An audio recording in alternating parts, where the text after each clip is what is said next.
vocês vão conhecer uma super mulher que traz na bagagem 3 títulos de luta livre profissional pelo WWE, um diploma de engenharia industrial, trabalhos como atriz, dançarina, além de ser mãe e esposa.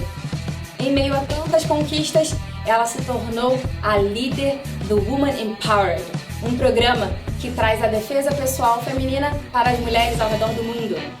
Eve Torres Gracie, obrigada por estar aqui. Um prazer estar aqui.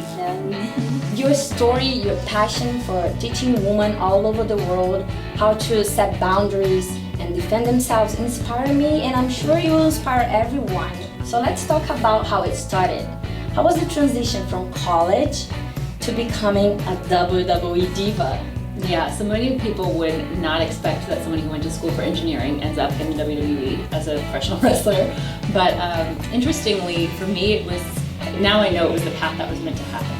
And I had always loved performing, I had always been an athlete, and I always loved traveling as well. So for me, the WWE was a perfect combination of all of that. So it was a difficult transition though, initially, because I did not come in as a trained wrestler. So I started off my career and basically had to learn everything from scratch. Even though I had an athletic background, I did not have a wrestling background. So I knew that I had an uphill battle to fight, but I knew that I could do it.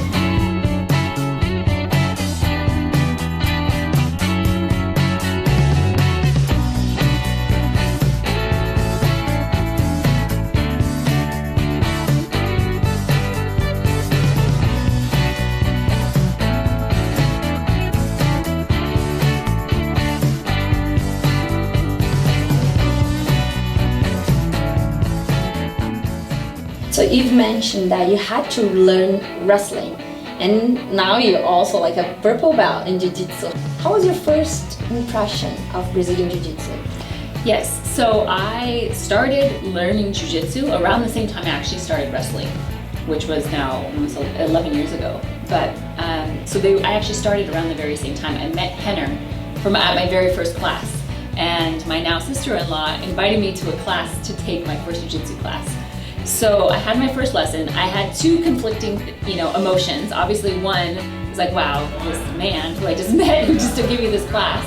I was a little bit overwhelmed by that. But then, I hate to say it, but the jiu-jitsu kind of outshined him a little bit in the sense that what he showed me was so beautiful and so incredible, and it really changed my life in terms of just opening my eyes to what was possible for women when it came to self-defense. And I considered myself a very physically strong woman. I was always an athlete, I was a gymnast growing up.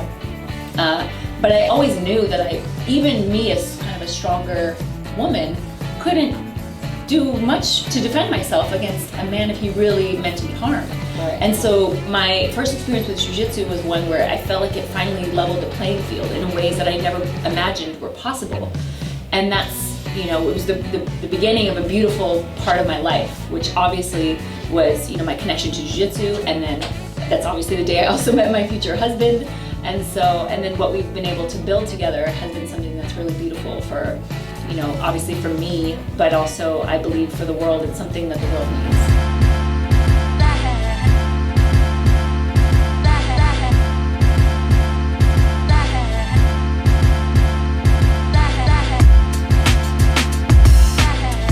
Let's talk about our reality as women. So statistics show that 1 out of 5 young women is a victim of sexual assault in the United States.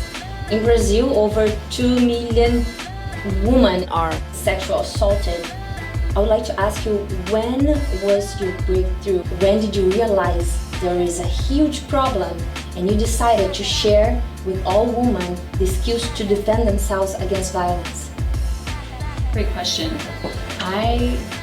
Unfortunately, I think that I always recognized that there was a problem based on the fact that I had many women in my life that were survivors of sexual assault. And so I knew it was a problem. Like most problems that are just part of your everyday life, I think as women sometimes we go, well, that's just life. That's just the problem. It's unfortunate, but what can we do about it?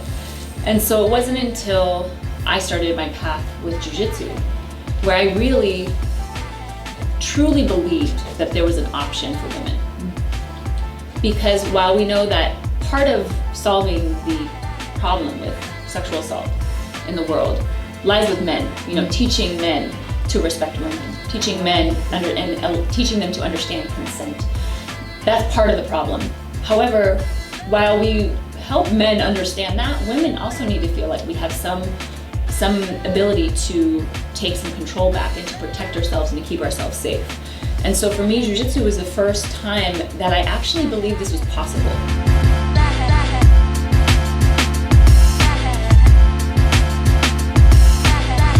As a carioca person from Rio de Janeiro, I used to consider myself an extremely self-aware person until the day I've learned some of the awareness principles. Could you explain to the audience what are those principles? Sure. So they're, a huge part of what we teach in terms of self-defense is our goal is by teaching them that women can potentially avoid dangerous situations altogether. But a part of that means becoming aware of what that looks like, how to identify potential risky situations, and how to avoid them.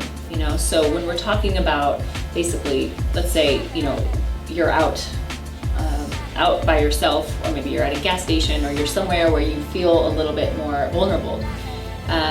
It's really important to just tap into your gut, because every woman has these instincts about fear and about safety. And it's incredible how so many women who have unfortunately experienced violence at the hands of somebody said that they felt something was wrong before it happened. And what's interesting is so many times women will have this feeling and then we'll disregard it because we second guess ourselves, or we think we're overreacting, or people tell us like, oh, you're just being uptight or you're being paranoid, instead of really listening to that and saying, you know what, I don't know what it is about this, but I don't feel good. So I'm going to listen to my gut and, walk in a different direction today, or avoid this person that I see down the street. And so I would say the first principle is really tapping into our intuition. And it's like a superpower. And if you can really tap into it, it's amazing what it can do for you. And then on top of that, I think it's how we address potential threats. So I think for many women, when they see a potential threat around them, and when I say potential threat, anything that makes you feel uncomfortable, anything that could potentially make you feel unsafe. So maybe you're putting gas in your car and you see somebody walking towards you, and they don't give you that good feeling.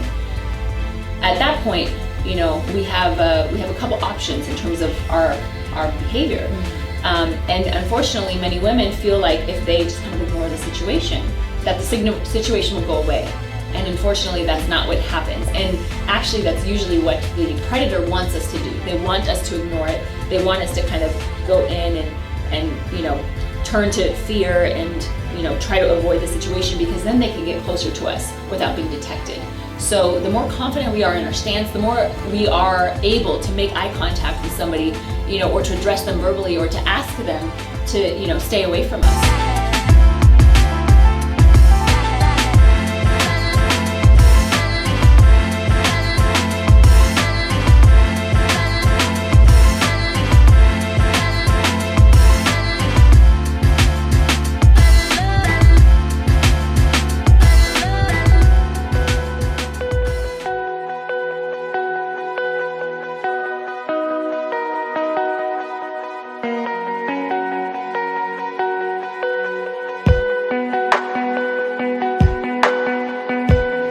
So inspired when I walked on the mat and saw you pregnant, teaching women self-defense. I said to myself, she's a real life Wonder Woman indeed. And I also could realize the magnificence of that moment. You were allowing your body to give life to a child, and at the same time you were giving a different life to those women. A life where they will understand the responsibility of defending themselves. And that's amazing. I would like you to tell us how valuable it is for you to teaching those women. Thank you for that. Me teaching pregnant on the mat, for me, it was like another day. It's like, okay, but sometimes you don't think about the impact that's having on people. But it's almost like what we're teaching. What I want every woman to know is that every woman has this superpower that you're talking about. That feeling of like, okay, that can be done. Just knowing that whether it's teaching women self-defense pregnant, or whether it's learning how to defend yourself, just finding this, these abilities that we're tapping into. And so I think it's a really important representation that we're offering here. But in terms of the value, it's hard to put into words, like just the gratitude that I feel for my students, because it's one of the most rewarding things to do, to be able to teach women how to keep themselves safe.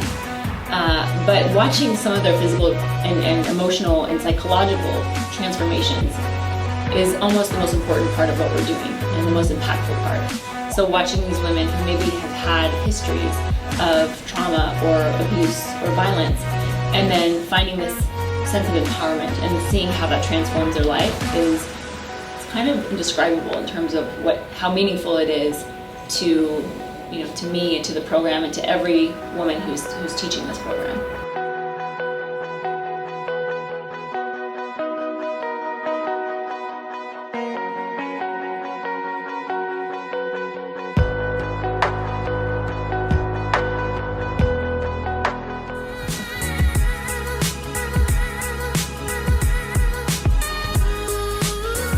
Inscreva-se no canal, deixe seu like e ative as notificações para você acompanhar todos os episódios do canal Elas aqui no ClickTube.